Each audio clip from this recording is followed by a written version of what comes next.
स्कूलों की घंटी बज गई। मुल्तान समेत जनूबी पंजाब भर में सरकारी स्कूल खुल गए। तालीम का सिलसिला जहां रुका था वहीं से शुरू हो गया। गर्मी की छुट्टियों के बाद तालीमी इदारे खुल गए।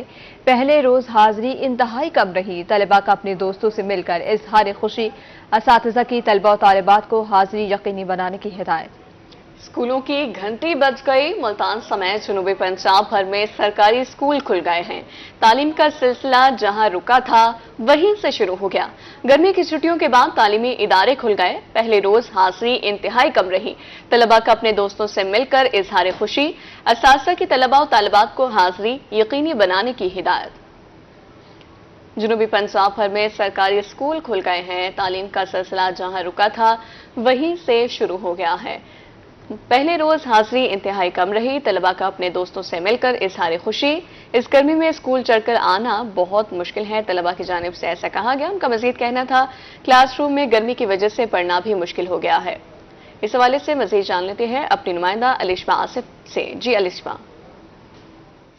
जी बिल्कुल, आज स्कूलों में जो है बच्चों का पहला दिन है। पहले दिन अगर तादाद की बात की जाए तो स्कूलों में जो है बच्चों की तादाद आज कम दिखाई दे रही है, जिसकी मेन वजह एक गर्मी भी है, क्योंकि गर्मी काफ़ी ज़्यादा है तो स्कूलों में आज जो है बच्चों की तादाद भी कम है। मेरे साथ कुछ बच्चे भी मौजूद हैं। यहाँ पे जो है स्कूल में बाकायदा तौर पे लेक्चर्स हो रहे हैं, इनके जो पीरियड्स हैं वो हो रहे हैं। मेरे साथ कुछ यहाँ पे स्टूडेंट्स मौजूद हैं, इनसे इस बारे में जान लेते हैं पहला दिन कैसा गुजरा और क्या कहना चाहोगे। सुबह सुबह हालांकि गर्मी नहीं होती, लेकिन अब गर्मी की शिद्दत इतनी है कि सुबह सुबह आए हैं और हमारे कपड़े गीले हो गए हैं।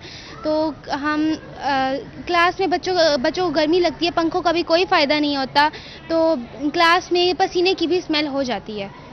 छुट्टियाँ और होनी चाहिए, थोड़ी सी होनी चाहिए, और ताकि मौसम बेटर हो जाए और बच्चे आराम से आ सके, क्योंकि कुछ बच्चे पैदल आते हैं स्कूल, उनको भी डिफ़िकल्टी होती है। पहला दिन सिर्फ गर्मी में गुजरा।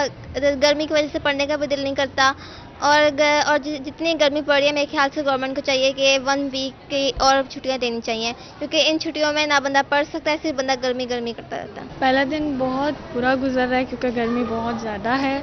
बच्चे बहुत कम हैं, तादाद बहुत कम है बच्चों की, क्योंकि गर्मी बहुत ज़्यादा पड़ रही है। सफाई सुथराई तो है, लेकिन जब आप स्कूल आते हो तो आप पसीने में भीग जाते हो। 1:30-2 बजे, पहले तो छुट्टियों से पहले 10 बजे तक छुट्टी का था, लेकिन अब 1:30 बजे तक है। और टीचर्स के लिए और भी मुश्किल है, क्योंकि टीचर्स की छुट्टी 2 बजे तक है। तो जैसे जैसे बच्चे बहुत गर्मी में बेहाल हैं, उसी तरह टीचर्स का भी हाल है। लोड शेडिंग का भी मसला है, पढ़ाई में दिल नहीं लगता, एनर्जी लेवल डाउन है, बीमारियाँ बहुत फैल रही हैं। बच्चों की तादाद कम आ रही है स्कूल में, ख़ास तौर पे सरकारी स्कूलों में जो है बच्चे ज़्यादातर जो हैं पैदल आते हैं, जिसकी वजह से इन बच्चियों का भी यही कहना था कि गर्मी बहुत है, स्कूल में पढ़ना जो है थोड़ा सा मुश्किल हो जाता है। दूसरी जानिब बच्चों का ये कहना था कि आज वो पहले दिन स्कूल आए हैं, स्कूल में आके तो उन्हें अच्छा लग रहा है, मगर गर्मी की वजह से उनका पढ़ाई में जो है ख़ासा दिल नहीं लग रहा। अगर 1 हफ़्ते की मज़ीद छुट्टियाँ हो जाएँ तो बेहतर मौसम हो जाएगा, जिसके बाद जो है वो स्कूल आराम से आ सकेंगे। जी अलिशबा, शुक्रिया आपका। रुक कर लेते हैं गड़ा मोड़ का। मौसम गर्मा की छुट्टियों के बाद तालीमी इदारे खुल गए हैं। पहले रोज तलबा और तालिबात की हाजिरी इंतहाई कम रही है। असातिज़ा का कहना था कि तलबा और तालिबात अपनी हाजिरी को यकीनी बनाएं। आपको अपडेट करें गढ़ा मोड़। मौसम गर्मा की छुट्टियों के बाद तालीमी इदारे खुल गए। पहले रोज तलबा और तालिबात की हाजिरी इंतहाई कम। तलबा और तालिबात अपनी हाजिरी को यकीनी बनाएं। असातिज़ा की जानिब से ऐसा कहा गया है।